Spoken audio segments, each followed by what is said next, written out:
Our next topic in community medicine is chapter number 14 from reproductive health. This is a very important chapter. इसमें साथ साथ हम यूक्यूज़ देखते जाएंगे और इसमें कुछ जनरल बातें हैं, तो सारा का सारा हमने ए टू जी इसमें रटना नहीं लगाना. So let's start with the chapter and I will try to make it as easy as possible. So first of all, what is reproductive health? इसकी यहाँ डेफिनेशन इन्होंने बताई हुई है, इसको एक दफ़ा देख लेते हैं. This is the condition in which the reproductive process is accomplished in a state of complete physical, mental and social well being and not merrily the absence of disease. यहाँ कंप्लीट मदरहुड और उससे पहले की बात की सारी जो है पीरियड को हम डील कर रहे हैं. सारी रिप्रोडक्टिव हेल्थ के बारे में बात करेंगे. तो फर्स्ट ऑफ ऑल हम देख लेते हैं कि कंपोनेंट्स क्या हैं रिप्रोडक्टिव हेल्थ के. First of all is safe motherhood, then fertility regulation. और अगर फर्टिलिटी रेगुलेट नहीं है तो इनफर्टिलिटी को डील करना, और उसमें क्या केसेस हो सकते हैं. Prevention and control of reproductive tract infection, फिर एसटीडीज़ आ जाते हैं, मेलिग्नेंसीज आ जाती हैं, और इसके अलावा न्यूबॉर्न केयर भी इसी में इंक्लूडेड होती है. उसके बाद आ जाता है मेटर्नल मॉर्बिडिटी एंड मॉर्टेलिटी. अब यहाँ पे कुछ टर्म्स हैं, इनका मीनिंग हमें ज़रूरी है कि हमें समझ आया हो. So what is maternal morbidity? अब ये टर्म्स आपस में इंटर रिलेटेड हैं, इनमें बिल्कुल माइनर डिफरेंसेस हैं, तो वो हमने याद रखने हैं. अगर हम मेटर्नल मॉर्बिडिटी की बात करें तो ये एक बिल्कुल जनरल टर्म है. यहाँ हम जैसे एक जनरली कह देते हैं कि due to the irrespective of the duration and site of pregnancy, जो morbidity है वुमेन में who has been pregnant, तो इसको हम कहेंगे मेटरनल मॉर्बिडिटी. और इसमें कोई भी एक्सीडेंटल या इंसिडेंटल कॉजेज़ इंक्लूड नहीं होते. इसमें डायरेक्ट, इनडायरेक्ट और साइकोलॉजिकल कॉजेज़ सारे ही इंक्लूड हो जाएंगे.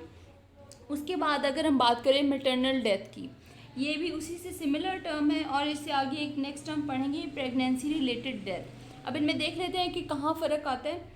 First of all, maternal death is defined as the death of woman while pregnant or within the 42 days of termination of pregnancy, irrespective of the बाकी सारी same definition है कि वो कोई एक्सीडेंटल इंसिडेंटल कॉजेज इसमें नहीं आते.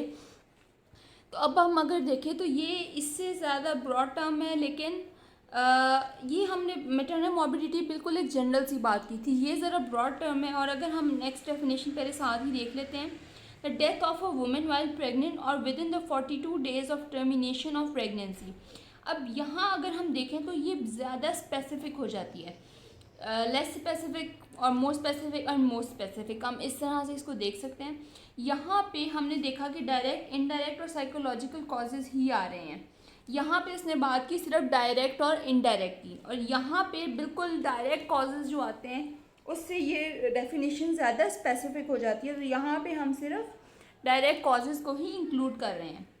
उसके बाद आता है let maternal death, the death of women. और ये कब, इसका टाइम पीरियड फ़र्क है फ्रॉम 42 डेज़ टू 1 ईयर, और इससे पहले का जो पीरियड था उसको हमने कह दिया प्रेगनेंसी रिलेटेड डेथ. उसके बाद आता है मैटरनल मॉर्टेलिटी रेट.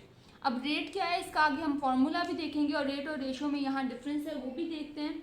इसको हम कैसे डिफाइन करेंगे. Maternal mortality rate is the number of women dying in pregnancy और चाइल्ड बर्थ पर 1 lakh women in reproductive age. अब यहाँ पे एक बात याद रखनी है, रिप्रोडक्टिव एज इसने कौन सी मेंशन की है, 15 to 49 ईयर्स, तो ये आपने याद रखनी है.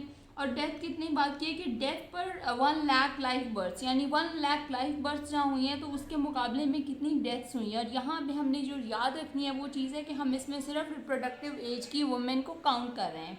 और जहाँ टाइम पीरियड है 1 ईयर, और सेम टाइम और सेम प्लेस में जब हम काउंट करेंगे तो ये आ जाता है रेट. ये MMR का आगे हम फार्मूला भी देख लेते हैं.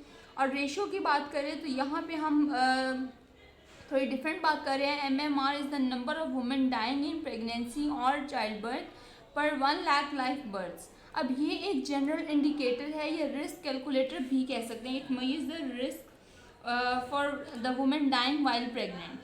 सो ये थोड़ी जनरल टर्म है, और रेट और रेशो में वैसे ही डिफरेंस होता है. तो आगे हम रेट का फॉर्मूला देख लेते हैं.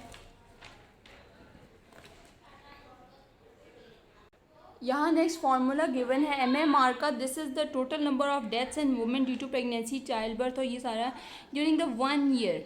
और total number of life birth हमने देख लेनी है within the same year and place, और पर 1 लाख हम इसको कैलकुलेट कर रहे हैं. उसके बाद आ जाती है इसकी कॉजेज़। ये जस्ट हमने रीड करना है, ये जनरल पैथो वाली बातें, हमें पता है कि क्या क्या कॉजेज़ हो सकती हैं मैटरनल डेथ की, और कंट्रीब्यूटरी कॉजेज़ कौन से हो सकते हैं जो प्रेगनेंसी से पहले के चल रहे हैं, या कोई सोशल फैक्टर्स भी इसमें इंक्लूड होते हैं। उसके बाद आ जाता है मेजर्स जो हम ले सकते हैं टू रिड्यूस द MMR, यानी to decrease the number of deaths. तो उसमें क्या हो सकता है कि हम सारे जो है बर्थ स्पेसिंग और हाई रिस्क केसेस को स्पेशल अटेंशन दें, फिर हम अपने रिसोर्सेज को देखें, फिर ब्लड ट्रांसफ्यूजन या फिर कॉम्प्लिकेशन से बचने की सूरत हाल के लिए हम पहले से रेडी रहें, मैटरनल न्यूट्रिशन देखें, हम बाकी फैसिलिटीज़ बेहतर करें। सो ये कुछ मेजर्स हैं, इनको भी जस्ट ट्रीट करना है। उसके बाद आ जाती है health related problems across women's life time. अब यहाँ पे हम देखते हैं कि यहाँ पहले आपने टाइम पीरियड याद रखना है। इन्फेंसी एंड चाइल्डहुड को उसने कहा है अप टू 9 ईयर्स, फिर एडोलेसेंस आती है टिल 19 ईयर्स, रिप्रोडक्टिव ईयर्स आते हैं 20 to 44। यहाँ हमने पहले देखा था कि उसने 18 से स्टार्ट लिया था, जो हमने लास्ट देखा था वो यहाँ पे इस तरह से क्यों लिखा है इसको भी देखते हैं। और पोस्ट रिप्रोडक्टिव आता है पास्ट 45 ईयर्स। सो इन्फेंसी में ये होता है कि जेंडर सिलेक्शन और ये जेनिटल म्यूटिलेशन और मुख्तलिफ किस्म के केसेस हमें देखने को मिलते हैं, और ये आपको ये तो जनरल सी बातें आपको पता होंगी। फिर उसके बाद एडोलेसेंस में क्या आता है, यहाँ पे अब 19 ईयर्स तक क्यों इंक्लूड किया, या 20 ईयर्स से क्यों शुरू हो रहा है, बिकॉज रिप्रोडक्टिव एज उसने कहा है कि स्टार्ट हो जाएगी फ्रॉम 18 ईयर्स, लेकिन अगर उसमें कोई प्रेगनेंसी होती है तो हम उसको कहेंगे अर्ली प्रेगनेंसी, या that is not consider to be appropriate, या अर्ली में हम उसको काउंट करते हैं और उसमें अबॉर्शन रेट भी ज़्यादा होता है, इसीलिए अर्ली चाइल्ड बेरिंग में ही इंक्लूड किया है उसने 10 to 19। वैसे तो उसने 20 को भी यही कहा है, लेकिन उसमें उसने अनप्लान्ड बोला है। फिर अनसेफ अबॉर्शन, STDs और यही सारे प्रॉब्लम्स यहाँ पे भी आते हैं, और इसके अलावा मैल न्यूट्रिशन और आयरन डेफिशिएंसी उसने इंक्लूड किया है within the reproductive years, because यहाँ पे ज़्यादातर प्लान्ड होती है। उसके बाद पोस्ट रिप्रोडक्टिव एज में अगर हम देख लें तो मुख्तलिफ किस्म की जो है डिजीज़ आ जाती हैं, और फिर लाइफ टाइम प्रॉब्लम्स की बात करें तो जेंडर वायलेंस और डिप्रेशन एक्सेट्रा बाकी सारी प्रॉब्लम्स इसमें इंक्लूड होती हैं। उसके बाद नेक्स्ट इंपॉर्टेंट UQ है, इसको हमने अच्छी तरह देखना है। हाई रिस्क केसेस कौन से होते हैं, इनको हमने पहले से आइडेंटिफाई करना है ताकि किसी भी किस्म की कॉम्प्लिकेशंस के लिए हम तैयार रहें।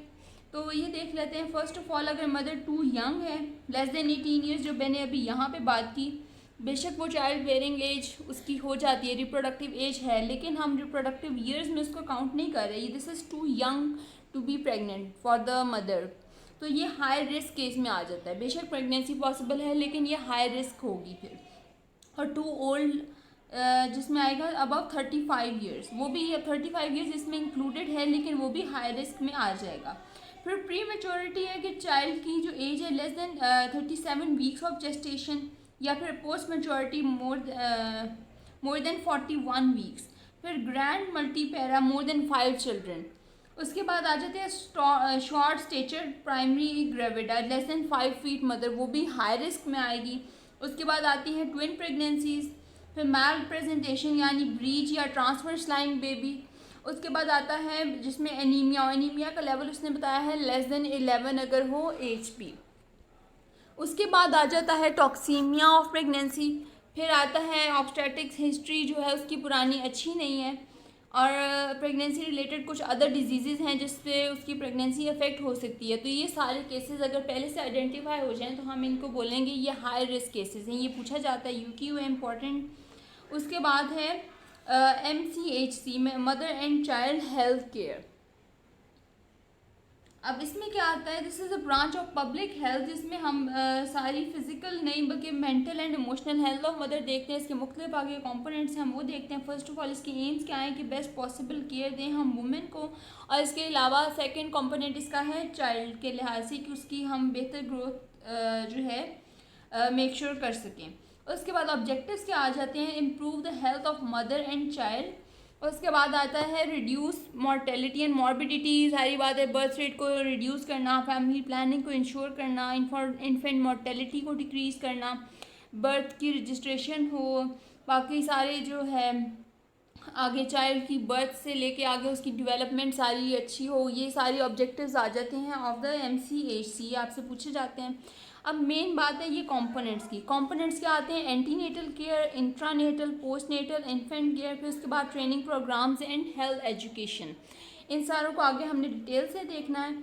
मैटरनिटी साइकिल देख लेते हैं। फर्स्ट इज़ द फर्टिलाइजेशन, उसके बाद आती है antenatal care, then intranatal care before the birth, during birth और postnatal care after birth. फिर आता है interconceptional period before the next fertilization या before the next conception. So this is called the maternity cycle. We will continue with the antenatal care in the next part.